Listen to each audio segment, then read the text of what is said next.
The Lost Mermaid-Chapter 24. The following day, the pod swam to the mouth of Eel River, where we left the orbs to the safekeeping of the whales. Solemnly, we ventured upriver in a mournful procession to the cave of the sacred trees. Warriors carried the shrouded fallen as the families followed behind. In a whisper, I asked Emerald, "What are they carrying?" She turned to me, eyes grave.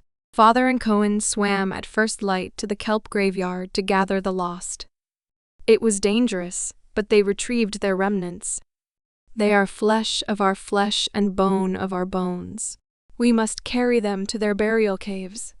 I frowned, confused. The bones? How did they find them? Keel spear digest prey, then regurgitate the bones in a pellet. I turned my head away in disgust, wanting to retch. All is not lost, Julie. We found Swade's mermaid tear-laden armband. We have more of his life to preserve for his ossuary. I tried to understand but wasn't exactly sure what she meant. It must have shown on my face because Emerald said, "Thou shalt see." Swade's bones are the last in the company. I looked back at Kai, his parents, and his family. I felt terrible seeing them mourn the loss of their son and brother. Guilt pained my heart. Could I have done more to save Swade? God had comforted me, but it was a struggle to remember the peace I felt. Something this catastrophic had never happened to me before. I wished I could talk to my mom because she always knew what to say to make me feel better. I shuddered at the memory of the young boy being jerked away, the look of terror on his face. I shut down the thought, covering my face. I would never get rid of that awful memory. I shook my head, trying to focus instead on other thoughts. As we journeyed, we swam over an underwater farm still covered in silt from the flood. Since I'd been enamored with my new friends, I hadn't noticed it the first time I had journeyed upriver. But in the solemn silence, I noticed cars, logs, and bridges lying like scattered toys that would never find their way back to Ferndale. Finally, we passed the sentinels and entered the cave of the sacred trees. Families dispersed in silence to their families' burial caves. We followed Swade's family into a chamber glowing with their family colors, lime green, turquoise, and blue. His father placed his shroud inside his ossuary, sliding the urn lid off to rest his bones inside. The bejeweled vessel was covered in a mosaic of the boy's mermaid tears. In the room was an obelisk, where they placed Swade's tear-laden armband. As we sang together, a hologram appeared, showing the milestones of Swade's life, from the memory pearls he had treasured and preserved. We saw flickering in front of us, an image of him as a child terrified and lost, from his mother in the dark and ominous ocean. Swimming under a coral reef, he prayed. He must have been inspired by Owelda to sing a song of the sea. He sang with all his heart. His mother heard his cries and found him. It seemed to be the first time he learned to rely on Owelda. The next memory was of a little golden-haired Myrtle who must have been Swade's first crush. They'd been playing a game like tag in the middle of the pod, and he had been called home. Before leaving, he kissed the girl on the cheek. She ran away and hid from him, but he always remembered that first kiss.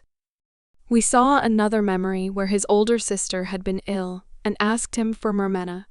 He denied her since he only had one left.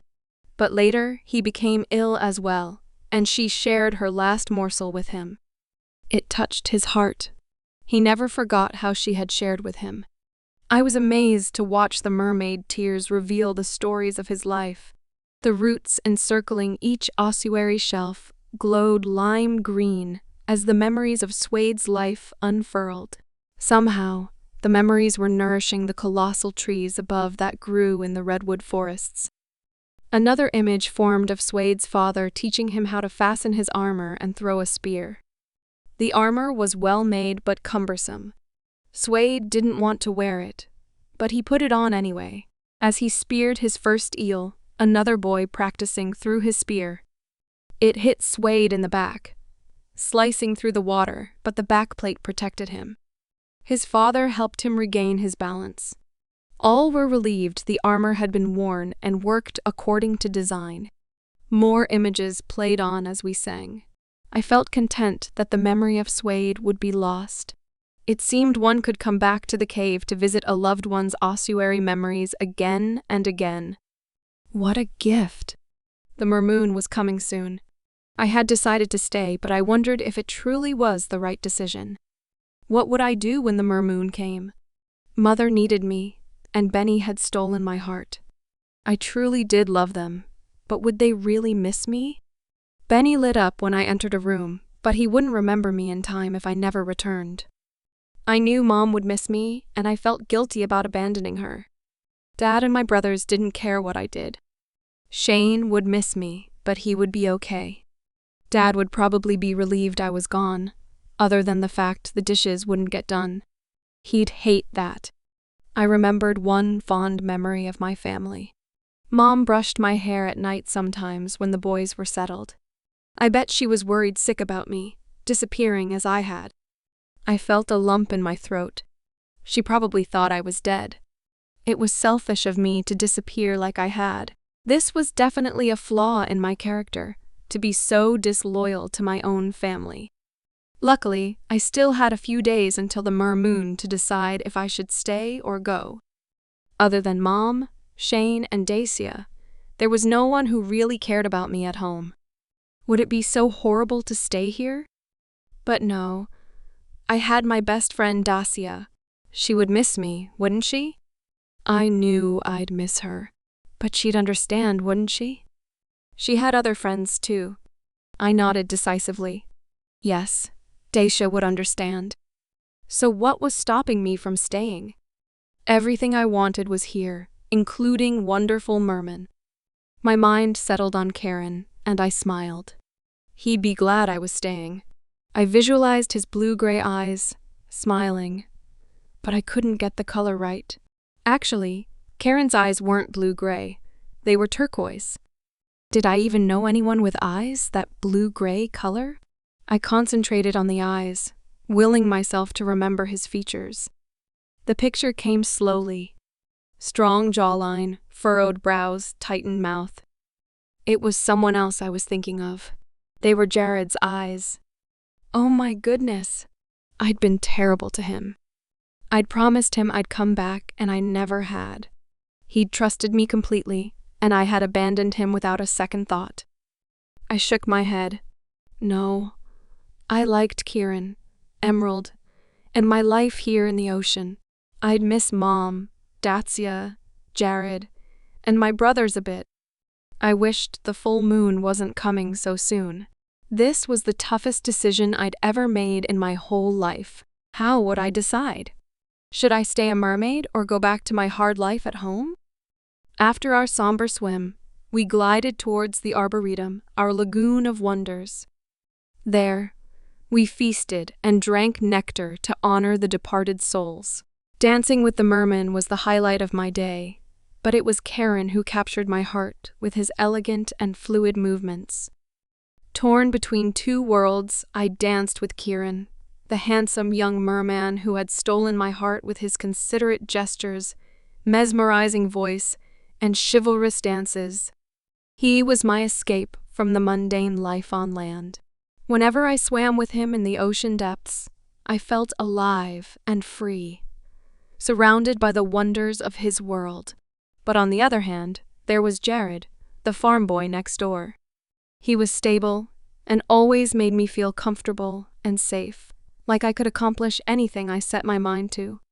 He knew me and my family and still liked me. Whenever I saw him working on his farm, my heart swelled with tenderness for his kindness, loyalty, and grit to finish anything he started. I knew I had to make a choice, but my heart was divided. Karen was my wild side, my dream of a different life.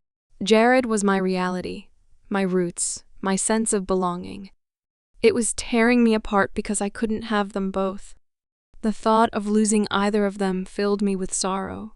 I wished I could find a way to reconcile the two parts of myself, to have the best of both worlds. But I was at a loss on how to process my thoughts, emotions, and choices. The mere idea of losing either one of them left me bereft. Aaron interrupted, asking, "Julie, may I have this dance?" "Of course," I said. I loved dancing with my uncle and how all were included. Old and young whirled and twirled through the ballroom.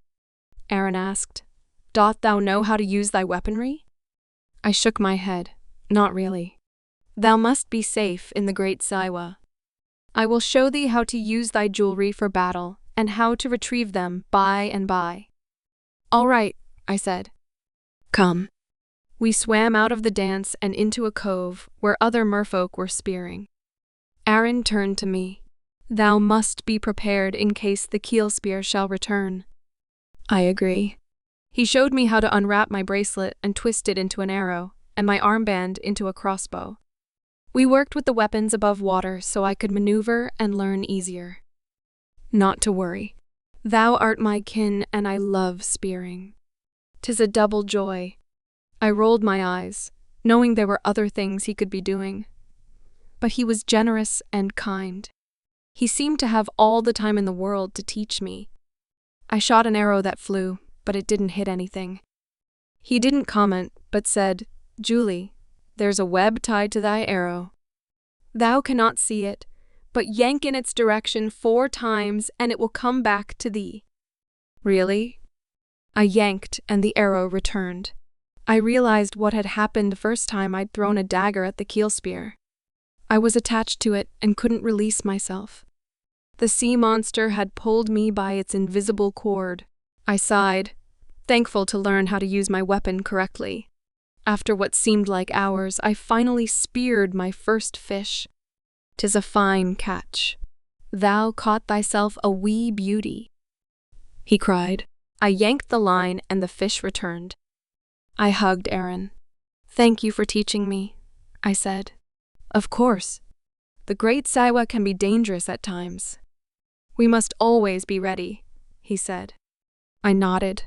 "I don't want to be a burden. I want to be able to defend myself and others too." "'Tis wise, my little landwalker," he smiled. "I best be off to check on Heather and our kindred." "Thanks, Uncle Aaron." "'Tis a pleasure." Before we knew it, the day of mourning, dancing, and spearing was done, and it was time to leave. Zeal and Karen swam back to Patrick's Point with me. I loved listening to their tales of aquatic adventures and crazy escapades. In the light of the last rays of sunlight, I noticed a lone boat floating above us. Its stripes looked familiar to me. I left them to swim closer, hoping I was mistaken. But I wasn't. It was our boat, the Misty Harbor.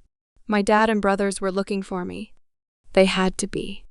I was furious, knowing how dangerous the bay was with its riptide. They should not be risking their lives looking for me. My dad should go home and leave me alone.